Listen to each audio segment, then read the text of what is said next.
দেখুন, আপনি এবং আমি কখনোই প্রলুব্ধ হওয়া থেকে বাঁচতে পারবো না। হারাম সবসময় আমাদের সামনে আসবে, আর এটা সবসময় আমাদেরকে আহ্বান করবে। আর শাইতানু ইয়াইদুকুমুল ফাকর, শয়তান তোমাদেরকে দেউলিয়াতের প্রতিশ্রুতি দিবে। অন্য কথায়, যখন আপনি হালাল পথে চলবেন, শয়তান আপনাকে প্রতিশ্রুতি দিবে তুমি সুযোগ হারিয়ে ফেলছো, তুমি বঞ্চিত হচ্ছ, সবাই কত মজা করছে, তুমি অনেক মজা করতে পারতে, তুমি আরো অর্থ উপার্জন করতে পারতে, তুমি আরো ইন্দ্রিয় সুখ উপভোগ করতে পারতে। সেই সব সময় আপনার কাছে বিজ্ঞাপন দিতে থাকবে বিকল্প পণ্যের, বিকল্প পন্থার, নিজের কামনাকে চরিতার্থ করার। কিছু যায় আসে না যে কতটুকু কোরআন মুখস্থ করেছেন, কিছুই যায় আসে না যে কি পরিমাণ তাহাজ্জুদ আপনি পড়েছেন, এগুলো কোনোটাতেই আসে যায় না। শয়তান থামবে না। দিন শেষে আপনি তো একজন মানুষই, দিন শেষে কামনা বাসনাগুলো আপনার মাঝে থাকবে, আর শয়তান থামবে না, সে আপনার পিছনে লেগেই থাকবে। শয়তানের একটা কৌশল আল্লাহ বর্ণনা করেছেন, তার মনস্তাত্ত্বিক কৌশলটি হলো যায়্যানা লাহুমুশ শাইতানু আমালাহুম। শয়তান তাদের কাজগুলোকে তাদের কাছে আকর্ষণীয় করে দেয়। শয়তান আপনার কাছে আসবে, আপনাকে প্রলুব্ধ করবে। তখন আপনি বলবেন, হ্যাঁ এটা খারাপ, কিন্তু আমি তো অনেক ভালো কাজও করি। হ্যাঁ আমি এলোমেলো কাজ করছি, কিন্তু আমি তো নামাজও পড়ছি, আর আমি তো কাফেরও না, তো সমস্যার কিছু নেই। আর এইবার করেই আমি থেমে যাব, এমন না যে আমি এটা করতেই থাকবো, শুধু একবারই করব। এভাবে নিজেকে সব ধরনের যুক্তি দিতে থাকেন, নিজে নিজে এটাকে বৈধতা দিতে থাকেন। আপনার চিন্তায় এটা এখন আর অতটা খারাপ না। আর তারপর যখন এমন মানুষ চারপাশে থাকেন যাদেরকে বলেন যে এটা তো খারাপ, আর তারপর যখন এমন মানুষের চারপাশে থাকেন যাদেরকে বলেন যে এটা তো খারাপ, তারাও আপনাকে বলে, না ভাই কাম অন, এটা অতটা খারাপ না, থামো তো, এরকম কথা বলো না, না আল্লাহ ওইরকম না, আল্লাহ তোমাকে শাস্তি দিবেন না, কেন এরকম হতাশাজনক কথা বলছো, তুমি অতিরিক্ত চিন্তা করো। আপনি তা শুনেন, আর এটা আপনাকে প্রভাবিত করতে শুরু করে। কিন্তু যখন কাজটা করে ফেলেছেন, যেটাই করেছেন, হতে পারে এটা অ্যালকোহল অথবা অন্য কোনো মাদক, এটা কারোর সাথে সম্পর্ক হতে পারে, সেটা যাই হোক, যখন নিজেকে বলেন যে এটাই শেষবার, কিন্তু এটাই শেষ তো না। কারণ যখনই কাজটা ঘটে যায় আর কয়েকদিনের মধ্যে অনুশোচনাও কেটে যায়, তখন মোবাইলে আরেকটা মেসেজ চলে আসে, তারপর আরেকটা দাওয়াত আসে, তারপর আপনি বলেন না এটাই শেষবার, আবারও সেই চক্রে আটকে যান, আর আবারও সেটা করেন, আর তা করতেই থাকেন। শয়তান ঠিক এটাই চেয়েছিল। মানুষ এই চক্র বন্ধ করতে পারে, আল্লাহর প্রতি নিবিষ্ট হয়ে বলতে পারে, ইয়া আল্লাহ, আমার বন্ধুরা কি বলছে তাতে কিছু যায় আসে না, শয়তান কি ওয়াসওয়াসা দিচ্ছে তাতে কিছু যায় আসে না, কতবার এই বিভৎস চক্রে আটকা পড়েছি তাতে কিছু যায় আসে না। আমি ফিরে আসলাম, আমি ফিরে আসলাম, আমি ফিরে আসলাম 2 দিন অনুতপ্ত থেকে আবারও পাপে লিপ্ত হওয়া থেকে। আমি ফিরে আসলাম আপনার কাছে ক্ষমা চাওয়ার পর আবারও পাপ করা থেকে। ওয়ালাম ইউসিরু আলা মা ফাআলু ওয়া হুম ইয়ালামুন। তারা পাপ কাজগুলো বারবার করে না, আর তারা জানে যে তারা কি করছে। আমি সেই লোকদের অন্তর্ভুক্ত হব না? ওয়ালাইসাতিত তাওবাতু লিল্লাযিনা ইয়ামালুনা আস-সাইয়্যাত। তওবা, অনুশোচনা তাদের জন্য কাজ করে না যারা পাপ করতেই থাকে। এমনকি তওবা করার পরেও এটা সেই মানুষদের জন্য না যারা এই চক্রে আটকে যায়, এটা তাদের জন্য যারা বলে, ইয়া আল্লাহ, আমি জাহান্নামে যেতে চাই না, আমি জাহান্নামের যোগ্য অনেক কাজ করেছি, কিন্তু এখন আমি থেমে যাচ্ছি। আর এটাই চূড়ান্ত। তারা হলেন আল্লাহর কাছে বিশেষ মানুষ, কারণ আল্লাহ জানেন এটা কতটা প্রলুব্ধকারী ছিল, আল্লাহ জানেন সেই আসক্তি কতটা শক্তিশালী ছিল, আল্লাহ জানেন পাপের কত গভীরে আপনি ছিলেন, আল্লাহ জানেন আপনার উপর শয়তানের সেই দীর্ঘ নিয়ন্ত্রণের কথা, আর আপনি সেই নিয়ন্ত্রণ ভঙ্গ করতে এবং আল্লাহর কাছে ফিরে আসতে সক্ষম হয়েছেন। আল্লাহর পথে আপনার এই যাত্রা অন্য মানুষের তুলনায় অনেক কঠিন। আপনার সামনের প্রলোভনগুলো অনেক শক্তিশালী, আপনার প্রতি অভিকর্ষের টানটি অনেক বেশি শক্তিশালী, আর এর সাথে লড়াই করে যেহেতু আল্লাহর কাছে এসেছেন, তাই আপনি বিশেষ মর্যাদা সম্পন্ন। এটা মনে করবেন না যে আমি তাহাজ্জুদ পড়ি না তাই আমি অতটা ভালো না, অথবা আমি আরবি জানি না, বা আমি এখনো সম্পূর্ণ কোরআন পাঠ করিনি, আর আমি তাজবিদের নিয়মগুলো জানি না। না না না না না, আপনার বিশেষত্ব এজন্য না যে আপনি 17 বার হজ করেছেন। আপনার জ্ঞান এবং ইবাদতের জন্য আপনি আল্লাহর কাছে বিশেষ না, আপনি আল্লাহর কাছে বিশেষ মর্যাদা সম্পন্ন, কারণ আপনি পাপ থেকে বেরিয়ে এসেছেন, আর আপনি শুধু তার ভয়েই ভীত। এটাই আপনাকে আল্লাহর কাছে বিশেষ মর্যাদা সম্পন্ন করে। তাই আপনিও ইবাদুর রহমান। তো এখান থেকে আল্লাহ আমাদেরকে সম্পূর্ণ বিপরীত দিকে নিয়ে যাচ্ছেন। এই প্রত্যেক শ্রেণী সম্পর্কে চিন্তা করুন, কিভাবে এগুলো আপনার সাথে প্রাসঙ্গিক, কিভাবে আপনি আল্লাহর কাছে বিশেষ মর্যাদা সম্পন্ন হতে চান, কিভাবে আপনি আল্লাহর নৈকট্য পেতে চান, কিভাবে আমি আল্লাহর নৈকট্য পেতে চাই। আমাদের কাছে এটা আসলে কতটা মূল্যবান। পাপ হলো এক প্রকারের ভালোবাসা। আমরা এর মোহে পড়ে যাই, আমরা এতে আসক্ত হয়ে যাই। আর এই অনুচ্ছেদটি আসলে ভালোবাসার একটা প্রতিযোগিতা, কারণ আপনি ইন্দ্রিয় সুখ ভালোবাসেন, আপনি এই পাপগুলোকে ভালোবাসেন, আর আপনি তা ছাড়তে চান না, কারণ এতে আপনার সুখানুভূতি নষ্ট হবে। আর অন্যদিকে আল্লাহ বলছেন, আমি আমার নিজের দ্বারা সেই সুখকে প্রতিস্থাপন করে দিব, আমি এটাকে আমার নৈকট্য দ্বারা প্রতিস্থাপন করে দিব। আল্লাহ এই সুযোগ দিয়েছেন।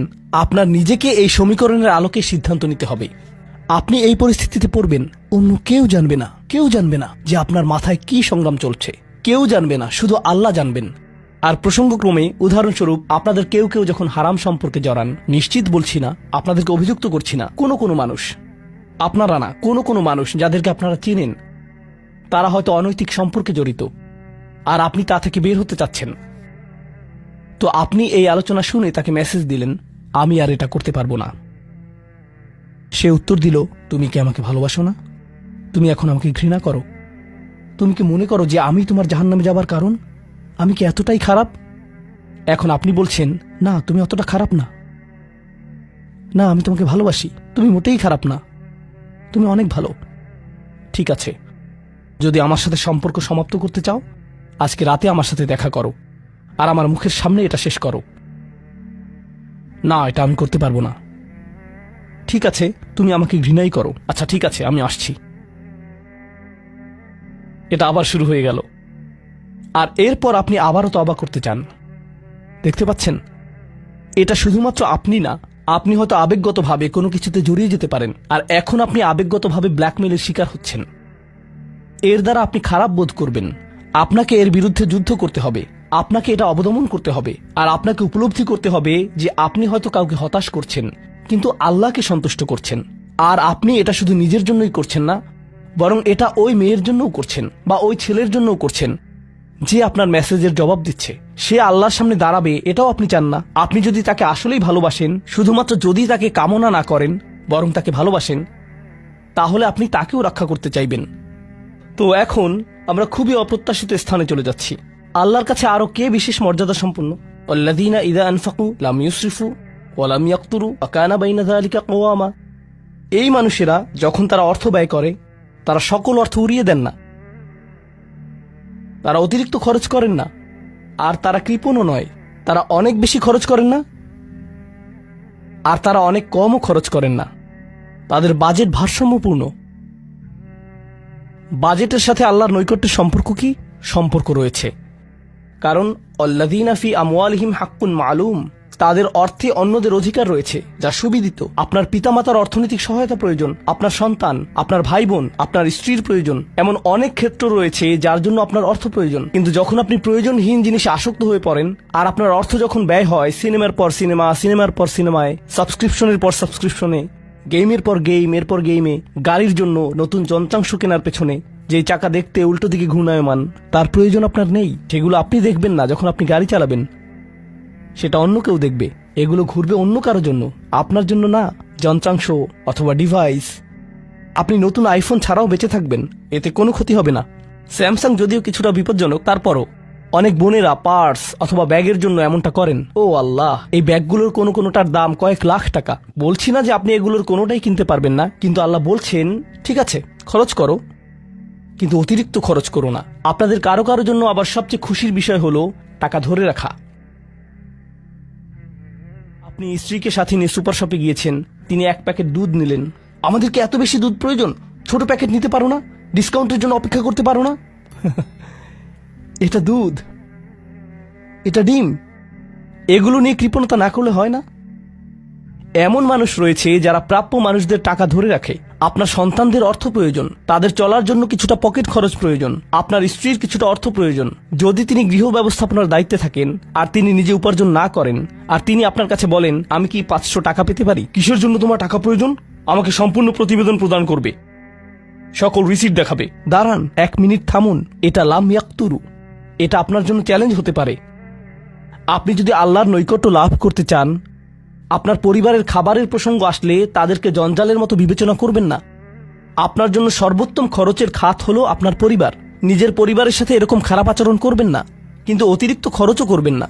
অন্যরা এমন আছে যারা টাকা উড়ায়। আল্লাহ হয়তো আপনাকে কিছুটা অর্থ দিয়েছেন, আর আপনি আপনার 16 বছরের সন্তানকে BMW কিনে দিলেন যাতে সে রাস্তার পাশে লাগিয়ে দিয়ে অ্যাক্সিডেন্ট করতে পারে, আর তারপর তাকে আরেকটা কিনে দিলেন। না না না, আপনি এমনটাও করতে পারবেন না। লাম ইউসরিফু ওয়া লাম ইয়াকতুরু ওয়া কানা বাইনা যালিকা কওয়ামা। তারা একটি ন্যায্য ভারসাম্যপূর্ণ পন্থা অবলম্বন করে এই দুই অবস্থার মাঝে অবস্থানের জন্য। পরবর্তী গুণটি আমার প্রিয়, মনোযোগ দিয়ে শুনুন। এরা সবাই একটি শ্রেণী, والذين لا يدعون مع الله إلها آخر ولا يقتلون النفس التي حرم الله إلا بالحق ولا يزنون ومن يفعل ذلك يلقى أثاما। তারা আল্লাহর পাশাপাশি অন্য কোনো উপাস্যের কাছে প্রার্থনা করে না, আর আল্লাহর পাশাপাশি অন্য কোনো উপাস্যের কাছে প্রার্থনা না করা অবস্থায় তারা কাউকে হত্যা করে না এবং তারা ব্যভিচারে লিপ্ত হয় না।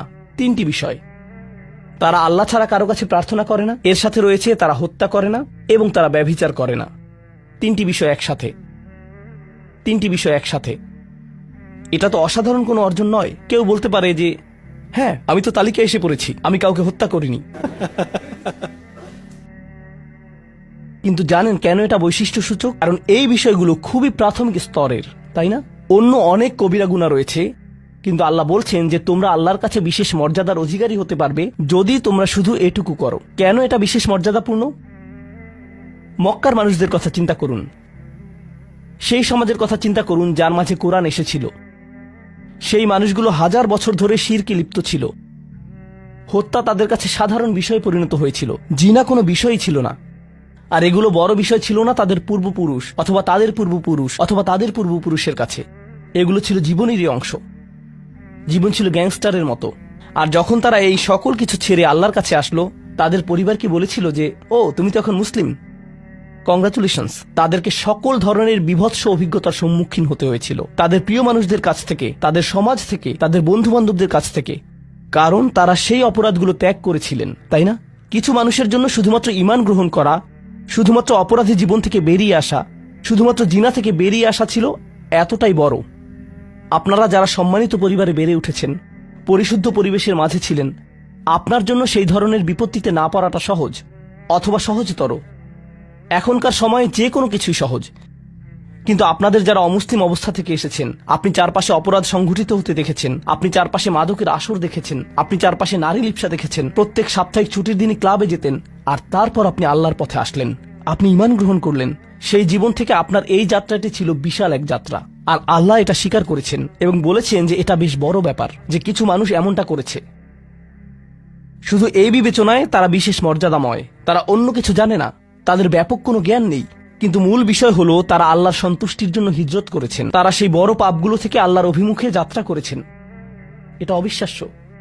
কিন্তু এই আয়াতগুলোতে আল্লাহর করুণা এখনো সমাপ্ত হয়নি। প্রথমত সেই তিনটি বিষয় যা আমি উল্লেখ করেছি, শিরক বা আল্লাহ সম্পর্কে অশ্রদ্ধা প্রদর্শন করা, হত্যা এবং ব্যভিচার, এগুলো অনেক বড় পাপ। তো আল্লাহ কি বলছেন? ইউদাআফ লাহুল আযাবু ইয়াওমাল কিয়ামা ওয়া ইয়াখলুদ ফীহি মুহানা। এমন মানুষের জন্য শাস্তি দ্বিগুণ করা হবে, আর তারা সেখানে থাকবে অপমানিত অবস্থায়। এই পাপগুলো আল্লাহর কাছে ছোট বিষয় না, বিশেষত তিনটা পাপ একসাথে। কিন্তু প্রসঙ্গক্রমে সবচেয়ে খারাপ অপরাধ শিরক। সবচেয়ে খারাপ অপরাধের মধ্যে দ্বিতীয়টি হলো যখন আপনি একজন ব্যক্তিকে হত্যা করেন। এটা কাকে হত্যা করার সমতুল্য? গোটা মানবজাতিকে। এটা হলো দ্বিতীয় বৃহত্তম অপরাধ। আর তারপর তৃতীয় বৃহত্তম অপরাধ কোনটি? জিনা। এই তিনটি একসাথে এসেছে একটি আয়াতে। সেজন্য আল্লাহ বলছেন যে এই ব্যক্তিটি বিশেষ ধরনের শাস্তি পাবে, আর সে এই শাস্তিতে রয়ে যাবে অপমানিত অবস্থায়। কিন্তু এমনকি খারাপের ভিতর সবচেয়ে খারাপ, এরপর সবচেয়ে খারাপ ব্যক্তিটি, এই ব্যক্তিটি এজন্য সবচেয়ে খারাপ না যে সে একটি জিনিস করছে, বরং সে সবচেয়ে খারাপ কারণ সে তিনটি জিনিসই করেছে। তিনটি জিনিসই করেছে। এটা জাহান্নামের হ্যাট্রিক অর্জনের মতো। আর সম্পর্কে আল্লাহ কি বলছেন? তিনি বলছেন ইল্লা মান তাবা ওয়া আমানা ওয়া আমিলা আমালান সলিহা। অর্থাৎ যে অনুতপ্ত হয়েছে, ঈমানের পথে ফিরে এসেছে এবং তখন থেকে ভালো কাজ শুরু করেছে, তার জন্য নিয়মের ব্যতিক্রম হবে। এটা উপলব্ধি করাটা গুরুত্বপূর্ণ। আল্লাহ বর্ণনা করছেন নিকৃষ্টের মধ্যে নিকৃষ্ট, আর চেয়েও নিকৃষ্ট। আর তারপর বলেছেন এমনকি সেই ব্যক্তির ক্ষেত্রেও যদি সে আমার কাছে ফিরে আসে, আমি তাকে শাস্তিতে নিক্ষেপ করব না। কিন্তু এতটুকু যথেষ্ট না।